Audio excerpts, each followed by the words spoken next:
to Healthy Lifestyle with Lori Anne. I am Lori Anne Casdia.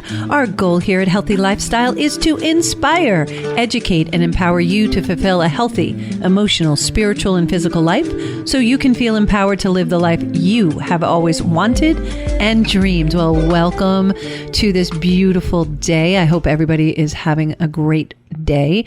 And here we are at the beginning of the holiday season. We're so excited about that. And even more excited, I am privileged to work with the Jack Canfield team. I've been trained and certified by Jack. He is the author of Chicken Soup for the Soul and many other chicken soup versions.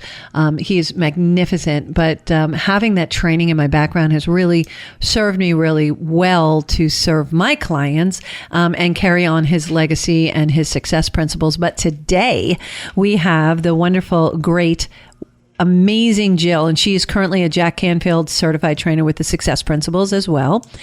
She's also a Certified Virtual Facilitator, which we'll talk about, and will complete her advanced certification in the Canfield Methodology with Jack Canfield in January. She is totally amazing. We met back in June of this year. And I don't know, there was an instantaneous connection with Jill. She's just definitely one of my tribe. And she recently moved back to Central Florida, making this her 22nd move in her life. Can you imagine? 22 moves. Jill is also at the start of creating her coaching business to support women who are in shifts of their lives, empty nesters, retired, widowed, new moms, and divorced.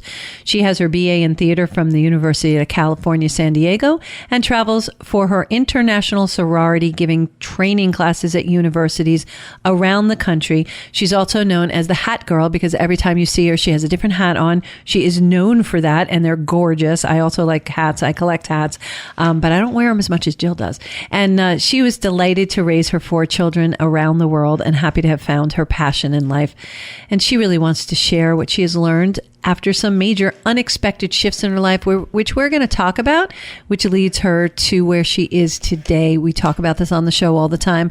Some of our great tragedies are the best things that happen to us because we have an opportunity to make them into our best and greatest growth opportunities. So please welcome to the show, Jill Eggebraaten, if I said that right. And welcome to the show, Jill. Thank you, Lori Anne. Thank you so much. It's so great to connect to you one more time after our amazing meet up here in Orlando. Oh my gosh, wasn't that amazing? Yeah. So in June, we all went down there for a Young Living Convention in this mansion, and we had all these mansions around us, and just a huge amount of high vibrating, amazingly talented, smart, just really, oh my gosh, energized women. And Jill, you just blew me away. Your smile when you walk in the room, your laugh, it just is intoxicating. As soon as you walk in, it's just like you have a presence that's very, very magnetizing. Oh, Lori, thank you so much, Lori Anne. It was, it was just a perfect place for me to be at that time, I tell you. Me too. Perfect place for me to be, to meet so many people, and then to kind of answer some questions I had about other things going on in my life. So it was just an exceptional time, and as well as everything that I learned during that time to carry it on with what I do now with my coaching business. Yeah, no, and I love that you're doing this. So I have a slew of questions for you. So first, tell us a little about your upbringing. Tell us about your background, because this is important in your travels. Your journey is, it starts. Yeah, I do. I think it is. So I'm one of 6 children. My parents were farmers in South Dakota, and we're lucky to still have that family land with all my cousins, and we have a reunion every year. And so it's a great place to reconnect to our family and stay true to kind of what our family was. We're Norwegians and Germans, and what our family did when they came to America, which was farming. But I'm the youngest. I have 5 older brothers. Wow. I'm the only girl. Yes, I'm spoiled. Yeah, I'm the youngest too. I'm spoiled rotten, Lori Anne, okay? You are spoiled rotten or not spoiled rotten? I am not. All right, we'll go with that, Jill, whatever. How can you not with the only girl? However, remember, all those boys left, and I was home to do all the chores by myself. Sure. My mother had a good plan, and I did all the ironing and the cleaning and so I was ready for life. It was good. I had a great childhood. Yeah. Me too. I mean, I did that too. They used to call me Sarah the maid because every Saturday I had to clean the house. And I was like, please stop calling me that. I got it done on Fridays so that it wasn't like looked at or whatever. It was just done because my mom was working with my dad in his new business, and that way I had my Friday or my Saturdays free. Oh, okay. Yeah. See, I wasn't allowed to go out until the afternoon on Saturday anyway. So I used to do Saturday morning. Mom would check everything. And if everything was okay, I could ask my friends out. But the problem with that, it wasn't a good plan. I finally figured out it wasn't a good plan because by the time I called, they already had plans because I called in the afternoon, right? Oh, yeah. Oh, yeah. So then I would... No, that's why I shifted to Friday. Yes. Well, so then I made pre-plans on Friday and said, okay, listen, I'm going to call you at 1, but do you want to get together? Yeah. Okay. All right. So I had a pre-planned, and so I had a learning curve. They never knew I pre-planned that because my mom would have been annoyed. We were on it already back then, weren't we? Oh, yeah, baby. So my family, I was born in Detroit. I lived in Ohio, Chicago. We settled in upstate New York, kindergarten to 6th grade. And that's a pretty influential time of your life. Sure. You know, that really builds a lot of the things that you carry with you. So my father bought a business in Santa Barbara, California, and we moved there in the middle of my 6th grade, and it was horrendous. So when sometimes people ask, hey, what was the worst thing in your life, or what was the most memorable, or that was it. Really, there's one more I might tell you later, but that one was really tough. Why? Because now I'm moving to not just a different place, but a different culture. Yeah. Upstate New York to, California, and the gymnasiums weren't there, and the schools, and everything was so different, and the people. And then my parents didn't buy a house in the district where I went to school. They kind of rented till they found one, and we moved again. So from 6th grade, you go into middle school. I had to move and have all new kids again. Oh, my goodness. In school. So one more time. It was hard only to the first day, I guess, because, I don't know, again, I see things as opportunities. Mm-hmm. I see all the things that happen in my life as an opportunity, meet new friends, rediscover yourself, be someone different, dress differently, or, I've just always done that my whole life. And probably I have my parents to thank for that, for moving and making me have to make those decisions, right? Yeah. Those are tools that you learned. You definitely put those tools in your toolbox because you had to, and 2, it was a way for you to grow. And I love that you looked at it as an opportunity because there's a lot of ways you could look at things. There's 2 ways. It could have been a problem or it could have been an opportunity. And you always you have a very positive outlook though. And that you were so young and still had that was kind of telling about where you are today. I agree. And even though I think, I heard someone tell a story recently that, actually, I was on a call yesterday with Jack and Patty Aubrey, and they were talking about being born, like this. The person that was speaking was like she was born sad.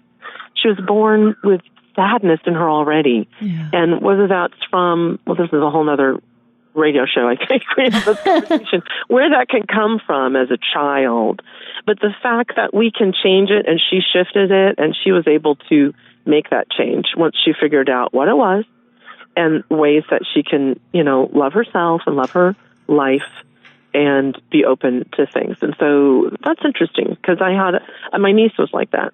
Yeah. And my parents always said, she's such a sad little girl. I'm like, she's 5.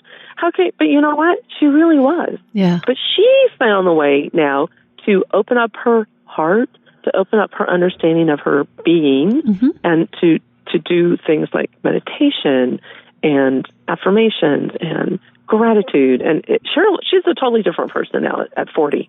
Totally different. I have to tell you that doing those things, and we refer to that as a power hour, doing the power hour in the morning, starting your day that way is just so great because it puts your vibration higher.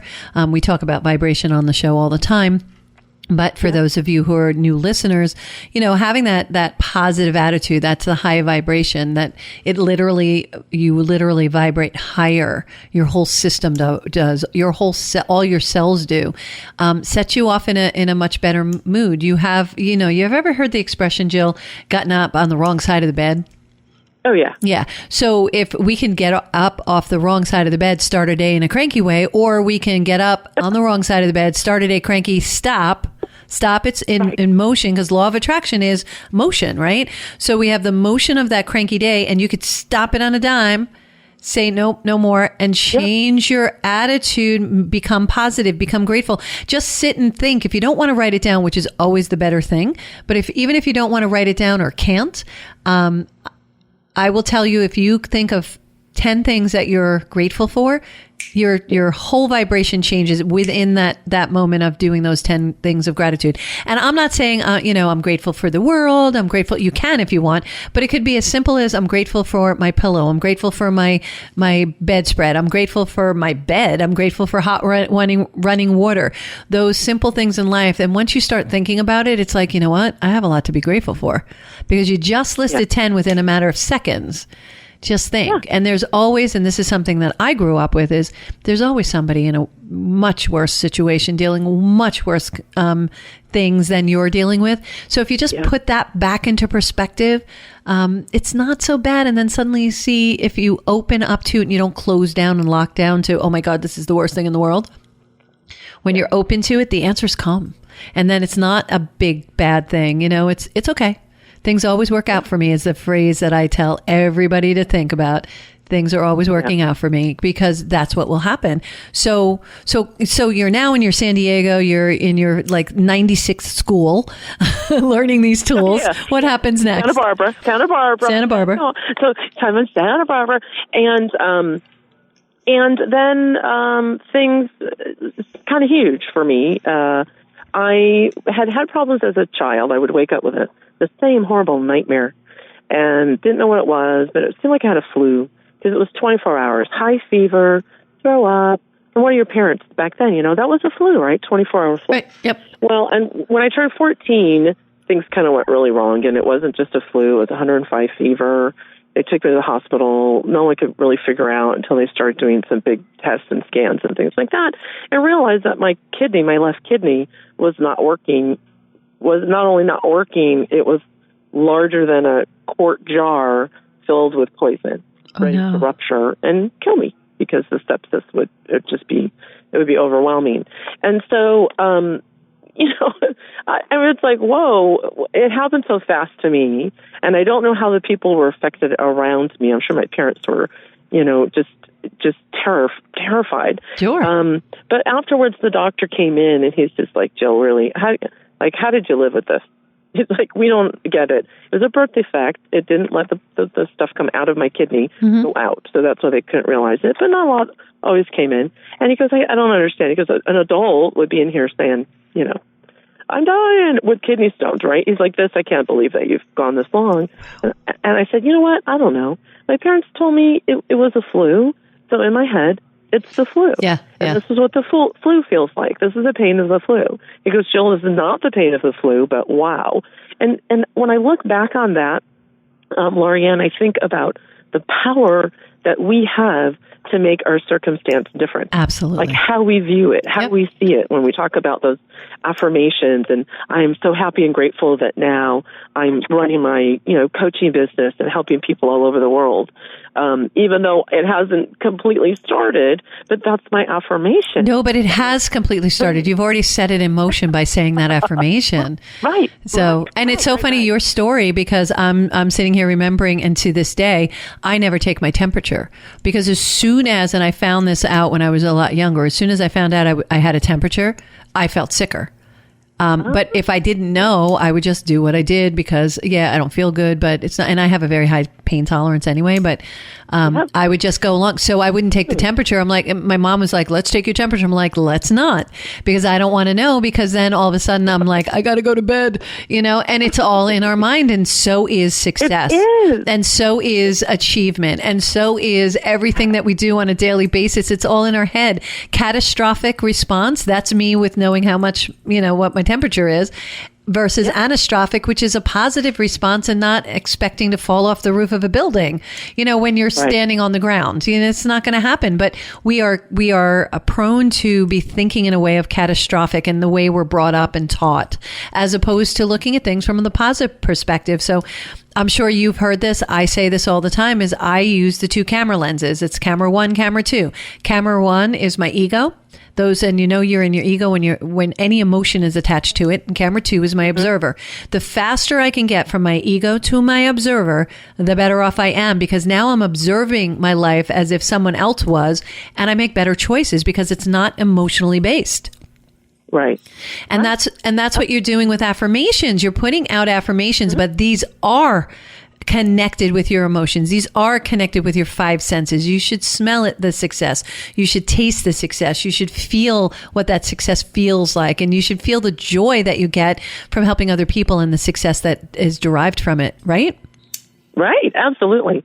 And it really, really works. I mean, between that and just putting out in the world what you need and want. Yeah. Yeah. And that has happened a number of times in my life. I didn't know what it was. It happened to me in college. When I was traveling for my sorority then. I was training then in college, so I traveled around the country, and they'd say, Jill, we need you to find this young woman at the campus of Syracuse. We want you to get her to join the sorority because we're starting a new chapter. And I'm like, okay. And back then there's no Facebook. There's no way to get her number or know who she is or anything. But her grandmother had been an original member of that chapter, and they wanted to get her in. And a long story short, but however, I end up meeting her brother and her boyfriend in a bar. We're all 21 in a bar out there, and I'm just like, hey, I'm teaching my friends here how to pick up guys because they're little wallflowers. I'm like, you got to take it in your own hands, girls. And we go out, and I go, look at that guy. Let's go find out and see what he's about. Anyway, this was the young woman that I was looking for. Oh, my goodness. This is the young woman that I was trying so hard for the last month to find her. Wow. And we walk into this, and I find her. So for me, Universe. It was open. Mm-hmm. Yep, I knew what I needed. I put it out there in the world. I put it out there much more intentionally now, Lori Anne. I put it in writing. Yeah, me too. I verbalize it. I have a vision of what my day will go out like or what it will be like when I'm on the stage in front of Jack Canfield in January doing my presentation. Yes. Wow. Yeah. No, you got this. But you need to also release it. So we need to visualize it. We need to take massive imperfect actions, as I say, towards it. You can't just sit there and visualize something and then hope it appears. You have to take actions towards it. So you're taking Jack's classes. You're taking the boot camp. You took it. You took the advanced class. Now you're going to go do your live in front of him and be there working with Jack Canfield, which is really great. And anybody who's someone's major mentor or major in the industry that you're in, that's big news. But you also have to release it, trust, and let universe do its magic. And that's why the opportunities are showing up. That's why things are being brought to you. That's why you're a role model for so many people. And that's why you're able to be Jill 8.0. Now let's talk about Jill 8.0. Talk to me about that. Who is this Jill? How did you get there? I know you've had a couple of other journeys from that meeting up in Syracuse, but how do we get to Jill 8.0? So this is how I kind of thought about it. They've got the phones that are the next version or the Microsoft next version. I go, what about my next version? So I kind of see my life in this version of a capsule. Jill 1.0, born, childhood, life, growing up. Jill 2.0, I'm a student. I'm in middle school, high school. I'm accomplishing things. I'm changing things. I'm challenging myself. I'm finding successes. I'm finding failures, but I'm learning how to, deal with it, like this whole 6th grade move that I had to California. Then Jill 3.0, it's my profession. It's my independence. What did I do to change? What did I have to decide in order to be who I was? I started working in the hotel industry, had excellent jobs and opportunities within that profession, although challenges too, right? Yep. I didn't realize when this whole Me Too thing came out, right? And I look back on my life and I went, oh my gosh, that's me. That happened to me in my workplace and caused me to leave a job because I I wasn't going to take it anymore. Yeah. And so... Are you sure you're not a sister of mine? Because I swear your stories are so similar to mine. Really? Oh, my goodness. Yeah. I used to be a backup singer in New York City, and the vice president, I would sit in a little room, and when somebody, and this is years ago when they used to have backup singers actually sit in the studios while people were recording. And I would go, I was 19 years old. I would go in, they would come in and say, Lori Anne, come here. Because my voice would hit that range or whatever. I could do that style.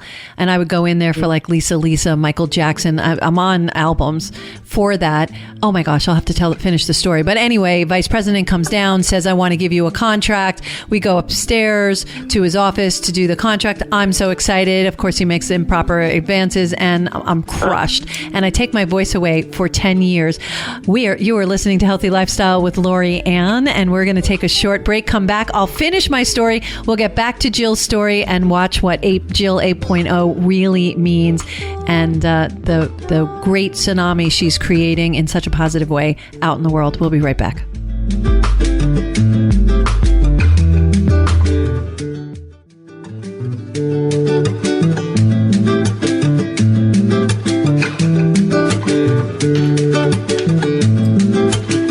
Welcome back to Healthy Lifestyle. I am Lori Anne. If you have any questions, comments, or ideas you'd like to discuss with us, please feel free to email us at healthylifestylewithla@gmail.com. And of course, follow us on social media at Healthy Lifestyle with LA. We would love to hear from you. We answer every single email, every single message. So you guys know that, and we appreciate your input and feedback. And yeah, we have a lot of comments coming in about Jill and the information she's putting out there. I love that. A lot of people resonating with you, Jill. So to finish that story, yeah, he made inappropriate advances to me. Of course, I was like, no, this doesn't work for me. Then suddenly I couldn't sing to save my soul. And I stopped singing. I stopped my gift for 10 years. I did that. Yeah. He didn't do that. I took it away from myself. I muted myself. And after that, when I finally decided, and I was someplace, and I don't remember what it was, and this woman out of nowhere turned to me. I didn't know her, turned to me and said, why are you taking your own voice away? And I just looked at her like, where did that come from? And who are you? And then when I was sitting there, I was like, oh my God, she's so right. And then she wasn't there anymore. So that's all she came to deliver was that question. And it was kind of freaky, but also it stayed with me. And I said, I will never let that happen again. And that's when I became a really big advocate, especially for young people, to remember to follow their heart. I know you've heard me say this. It's just, if it's in your heart and it's what you want to do, follow it. The friends and family mean well. They love you. It's really their fears. They're saying to you their fears of not taking those leaps.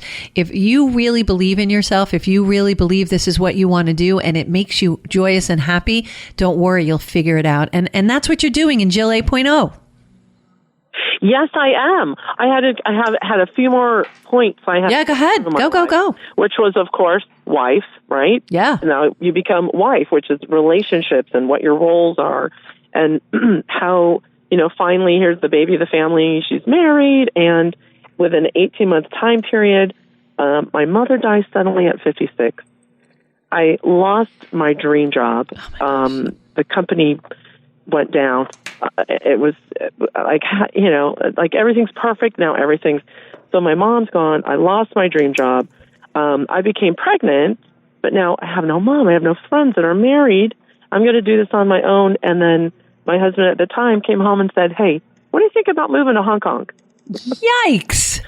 With a 3-month-old baby. So I left LA, moved to Hong Kong with a 3-month-old baby. Nobody. There's English spoken, but it's mostly Cantonese. Yeah, I've been in Hong Kong. So yeah, they don't speak a lot of English. Yep.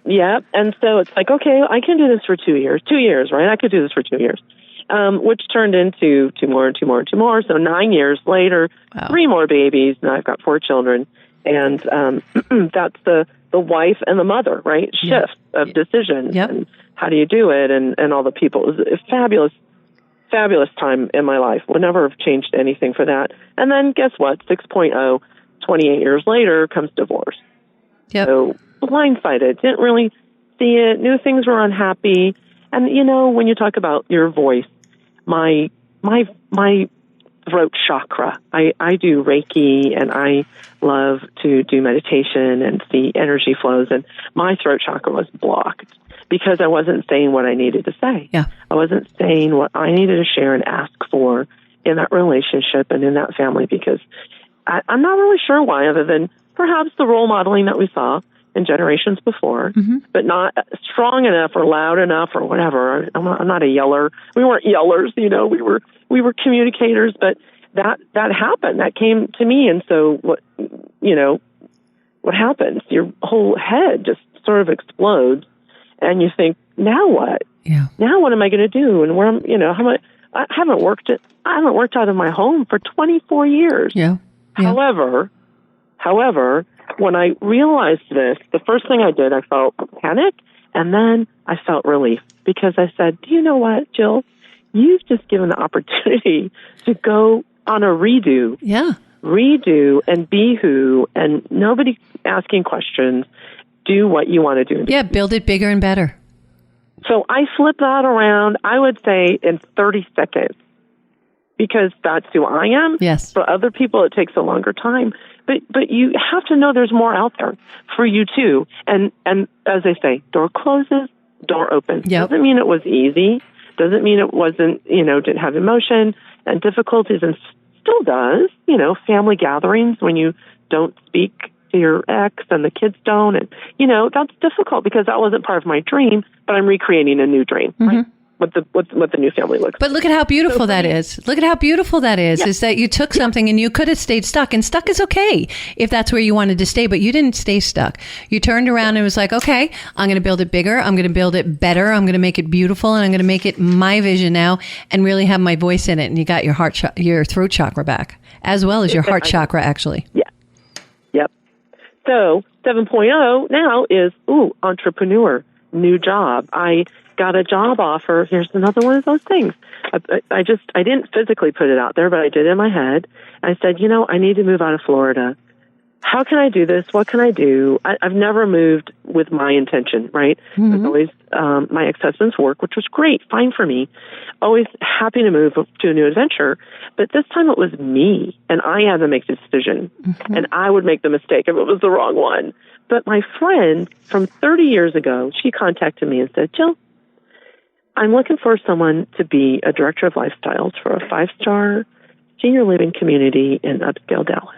What do you think? I'm like, what? Perfect for you. Well, I said no. What? No. No, but I know. But here's the weird thing. I hired her 30 years before that to help me open the Ritz-Carlton in Marina Del Rey, California. Stop it. And we kept in touch. She visited me in Hong Kong, and she visited me in Hawaii. She visited me here in Florida. And we just kept that relationship going enough to, she said, you know what? Here's my deal. I'm having problems with this job. If you can't do it this, Jill, then I know there's a problem. So she called me a second time, and she said, come out and see it. Come out, see the community. I had friends there because part of my journey took me to Dubai. I took 3 teenagers to Dubai for the job, for the work. And so we came back, and I had one of my dearest friends and her family live there. I said, well, if anything, I got those people, right? I got those friends and those people. Still don't know anybody else. Went, did the job. 9 months later, I said, guess what? It's not possible. So I recreated, got another job, and then I said, you know what? I'm done with Dallas. COVID hit.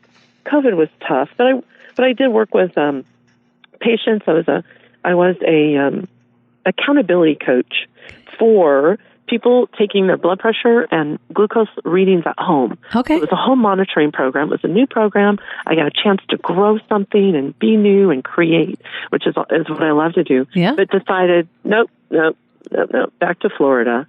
And to do what, I don't know. And then that's when the rest of this all came to piece. It came together. Starting my Jack Canfield courses. Although I met Jack here in Florida 3 years before that. And I got the book, and he was doing these 1 Day to Greatness. I said, I got to do this. I'm going to bring a friend. And I sat there, and people, when they see him walk in the room, and everyone's like, oh, my book, my phone, my camera, I got to get a picture with him, and this is so cool. And I wasn't really sure who he was. I knew I'd read the book, but I wasn't certain. And so I had my book, but I left it at my chair. I left my phone at my chair. I walked up to him before the line got big, and I said, hey, I'm Jill. I'm just going through a life transition. And you know what? to work for you someday, Jack. And then I said, gee, I don't know where that came from. It just came out of my voice. It just came out. Yeah. And he's going, really? Well, congratulations. And so, do you know, just 2 months ago, I work for Jack Canfield. Yeah. I was on his Breakthrough to Success coaching team, and I work for him. Yeah. So it's those things it's a path, but it's also listening to, like, why did I go to that class? Why did I do that? I don't know. Other than it said you need to. Somewhere it said, I need to do it. Universe, and that's following the impulses. Yeah. The universe really guides us if we're paying attention, looking at the signs, seeing what it is, and just going with it. Yeah. And yes, stuff comes out of your mouth sometimes. I'm like, where did that come from? Because it's not even in my vocal cadence, but it just comes out, and that's when you know it's just really divinely empowered. And however you refer to your higher power, divine source, God, however you refer to it, that's what it is. It's really being guided, and that's what we're supposed to do. I also notice, and do you notice this, Jill, that when you are doing what you're supposed to do, two things happen. You use the term, where did the time go? Because time dissipates, because it's just a fabricated concept time. We do that to kind of jam people into boxes. But when you're doing what you love and what you're supposed to do, time just goes away. It doesn't matter. You'll spend hours on end doing it because you're enjoying it and you're having joy. And that's the other thing you find. When you're doing what you're meant to do, you find joy in what you're doing, no matter how tedious it may seem. If you were thinking about it, you'd like, oh my God, why am I changing this tire? It's so tedious. But yet you're having fun doing it because you're doing what you're supposed to be doing at this point. And maybe it's not changing a tire, but it's for you, coaching people. For me, coaching people. Yeah. Helping people become the form of themselves that you and I can see in them. And that's what a great coach can do. We can see what you're supposed to be. We can see and wish that you could see yourself through our eyes, because we can see where you're supposed to go. And it's so easy, looking, and it's even for me, I can't see mine, but when Jack is mentoring me, he can see where I'm supposed to go, and he'll call me on it. And I love it. I think it's great that we do that. And that's the vibration that I got when I met you. We met down in Florida when you had just moved into Florida. Your boxes, I think, were still packed at that point. I was still in Dallas. Yeah, I had to come to this. Oh, okay. Yep. And then I had to go back to Dallas and finish packing and drove out here. So now I'm a big meditator as well, and I think bringing meditation into your life is real important. And it's so funny, you had asked me a question of the versions of me. And yeah, I've had a lot of versions, very similar track as you, and having, some great tragedies happen in my life, and I had a choice. I could stay stuck, or I can get unstuck and follow the path I'm supposed to follow. But every time something happened that was deemed a tragedy, it ended up being an opportunity for me. And I took all of those tools, and I'm so grateful for those horrible things that happened to me. But I'm really grateful for them, because I wouldn't be the person with the tools that I have now to help other people had that not happened. So it was destiny for those things to happen. We have to have contrast to understand what we don't want, to understand what we do want, if that makes sense. Yeah, it does. It does. And, just some of the simple things that I do now in my life that I didn't before, partly because I didn't know about it. So when you talked about gratitude, right, do our gratitude journaling. Sure. So what I do, I'm not really a big journaler, but I have a little gratitude book, and it's by my coffee pot. And my coffee pot takes a little while to percolate that cup of coffee in the morning. So as I get that coffee and I wait for it, I stand there and I journal my gratitude. And like you said, I just list the things that I'm grateful for today. Seriously, are you not my twin?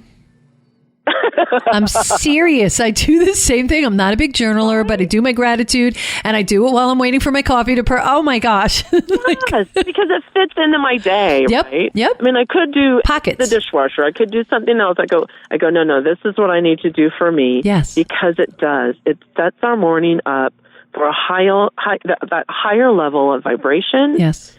To greet things in and to be open to things to come into our life for the day. Yes. And I'm open for whatever it is in the day to come to me. And I tell you, I've only had one like this, but it was pretty amazing, and it was about a month ago. I had the most grateful, pleasant, it was an amazing experience. And it was sort of like I set myself up for it. I got up in the morning, I got ready, do my gratitude. I'm using some oils that I like that put me into a great vibration of my morning. Oh my gosh, I love my oils. I did go get a massage. So this is more than just, a massage, but he's helping me with shoulders and, a little bit of foot problems. I go in and I just surrender, which is another thing that we just had a class on surrendering. And I just allowed myself to surrender to that hour with him. And because he also does Reiki, and to just allow that to happen to me. And I got up and it was so blissful. And I walked outside and the sky was perfect and the little trickling of there's a water fixture there that was beautiful. And I went to visit some friends I hadn't seen for 2.5 years. And I saw them and I knew, I go, Jill, you're going to be on the traffic. You're going to be on the highway. Just let it go. Just surrender it and stay in this place of peace. And I did all the way down to Cocoa Beach, all the way back up to Daytona. Nice. And it was the most blissful day. And I'm like, this is what I'm searching for. Yes. Is the repeat on this day. Yes. But you did it because you set it up. You set your day up and you made a commitment to yourself that you were just going to find that bliss, and you do. And we can do that on a daily basis. What's your why, Jill? Why do you do what you do? So why am I wanting to help people? Yeah. Or why am I... so for me, I just feel it's... some people just don't have someone to talk to. Yeah. Some people don't have that just a listening ear. Sometimes that's all that it takes, Lori Anne, is just to listen, right? Yep. Just listen. Don't cut anybody off. Don't tell them your opinion. We get that a lot, as you mentioned, from family, sometimes and friends that don't agree or don't understand. And I think for me to have found this realm of like people, of people who think the way that I do in regards to my higher being. I was brought up a Christian, there's a higher being, but how it comes to my life, as well as the people who are positive thinkers, the people who want joy in their life, the people who take 100% responsibility for their life. Yes, I love that. Me too. Success principle number 1. We are in charge of our life, and so it's my responsibility for me to get there, to do that, and I feel sort of responsible to share it too, in a good way, to share what I feel and how I can help people move from one place to another in their life, because I've done it. I haven't done it all. My life hasn't been horrible. I don't feel like I've had these big tragedies in my life, but then again, maybe other people would see it as, right? Divorce for many is a huge tragedy. Yeah. But I had to say it can't be, because I got the rest of my life. I'm only 56. I need to move on. Right. And there's so much more in my life. Yes. So that's why I do it. I enjoy it. Like you, I found the passion in teaching and presenting and seeing aha moments from people to help people move forward. Yeah, isn't that the best feeling in the world when you see them get it? When you see it snap in, you literally see it go click, click, click, click, right in, and then it's like, oh, and then they're on fire, and you had something to do with it. And I always say, just having a little something to do with someone's step into their success, into their CEO shoes, into their CBO shoes, is just such a gift to me back from them that, it's even better than the paycheck. And don't get me wrong, I like the paycheck, but it's just so rewarding on so many levels. Last thoughts for our listeners, Jill. What would you say to them? Well, I would say that a couple of things that I did was the actions towards getting to Jill 8.0, like joyful life, is I started reading books. I started listening to what other people suggested, and I'm sure you do on your show. So make sure you mark those down. Put them in your calendar. Put them on a card. Put them somewhere so you have a resource to go, hey, when I'm feeling this is a book or someone who can inspire me. Also, I talked about the gratitude is huge. Just little. It's just words. 1 word, 2 words. It could be a letter to somebody, too. Taking classes. There's so many cool online classes that aren't costing anything. Online classes you can go that you can lead you to more things if you want to invest in yourself. I say do it. Sign up, listen, see the people that you're meeting in those groups. And then and then figure out what your passion is. Yeah. Why am I here on this earth? What brings me joy? And that's another thing that I have helped some of my friends through. Yeah. What makes you joyful? And do it. If you can do it for the rest of your life, stop being unhappy where you are. Yeah. And make the changes. Find your joy. It may take a while, and that's my thing. It's not going to be overnight. Nope. It's taken a while. It may be another 5 years. It's been 5 years since I've been divorced, but my life has shifted so much because I've been patient and kind to myself and know that it's not going to happen overnight. And you also take massive imperfect actions every day. You take actions every day to put you in the direction that you want to go in, and I think that's important too. Really sage advice. On a radio show live. This is huge. You're absolutely sage in that. And Jill, thank you so much for being on. I'm so grateful, one, to know you, to have met you, to call you one of my girls, to be able to collaborate with you now and in the future, and just having you show up today. And like I say to my people, show up and show up big, and you always show up big, and you always deliver. So thank you so much. I'm so grateful to you. Thank you, Lori. I appreciate everything you're doing for all your listeners and all the people you touch as well. You're just really amazing. So thank you. You're amazing. So thank you all for joining us today on Healthy Lifestyle with Lori Anne. I'm always so grateful. My heart is filled by the fact that you choose to listen to us this time every week. So we look forward to seeing you next week. But until then, what are you supposed to do? That's right. Play a higher role, serve a higher purpose, show up for you, and show up big. Have a great day, and see you next week.